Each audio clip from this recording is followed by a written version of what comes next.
గురుభ్యో నమః. శ్రీ శంకాయ నమః. శ్రీ శివకామేశ్వరి జ్యోతిషాలం యూట్యూబ్ ఛానల్ ప్రేక్షకులందరికీ కాళేశ్వరంలో జరుగుతున్నటువంటి సరస్వతి పుష్కరాలకి మేము వచ్చామండి. ఇక్కడ మనం అన్ని రకాల పరిస్థితులను చూసినట్లయితే గవర్నమెంట్ చేసిన ఏర్పాట్లు అయితే బాగున్నాయి. కానీ ఆఖరి రోజులు అవుతుండటంతో, వీకెండ్స్ అవుతుండటంతో చాలా ఎక్కువ క్రౌడ్ అనేది ఉంటుంది.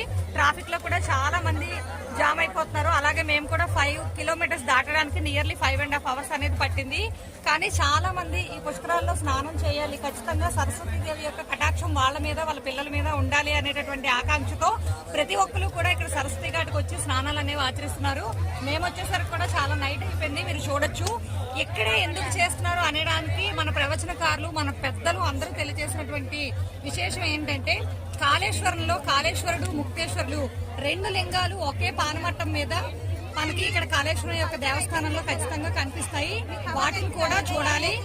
కాలానికి అతీతుడైనటువంటి పరమేశ్వరుడు, అదే విధంగా కాలానికి అధిపతి అయినటువంటి యముడు ఇద్దరు కూడా ఒకే పానమట్టం మీద దర్శనం ఇవ్వడం వల్ల యముడిని, అదే విధంగా పరమేశ్వరుడిని ఇద్దరిని కలిపి ఒకేసారి దర్శనం చేసుకోవడం వల్ల మనకి యముడికి సంబంధించినటువంటి ఏవైనా గండాలు ఉన్నట్లయితే అవి తొలగిపోతాయి. అదే విధంగా పరమేశ్వరుడి యొక్క కృపా కటాక్షాలతో ముక్తి కూడా మనకి లభిస్తుంది అని మన పెద్దలు, మన పురాణాలు తెలియజేస్తున్నాయి. అందుకోసం ట్రాఫిక్ ఎక్కువగా ఉండడం వల్ల లాస్ట్ 2 రోజుల్లోని చిన్నపిల్లలతోని, ముసలి వాళ్ళతోని ఎవరైనా రావాలి అనుకుంటే మాత్రం 1-10 సార్లు ఆలోచించి రావడం అనేది మంచిదండి. చూడండి, సరస్వతి ఘాట్ ని ఇక్కడ నుండి చూసి నమస్కారం చేసుకోండి.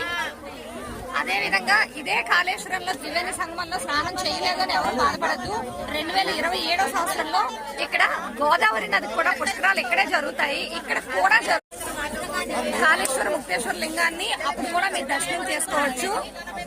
ఏక సింహాసనారూఢ కాళేశ్వర ముక్తేశ్వర అని ఒకే సింహాసనం పైన 2 శివలింగాల్ని చూసి మనం చక్కగా ఈశ్వరుడు యొక్క అనుగ్రహాన్ని పొందొచ్చు.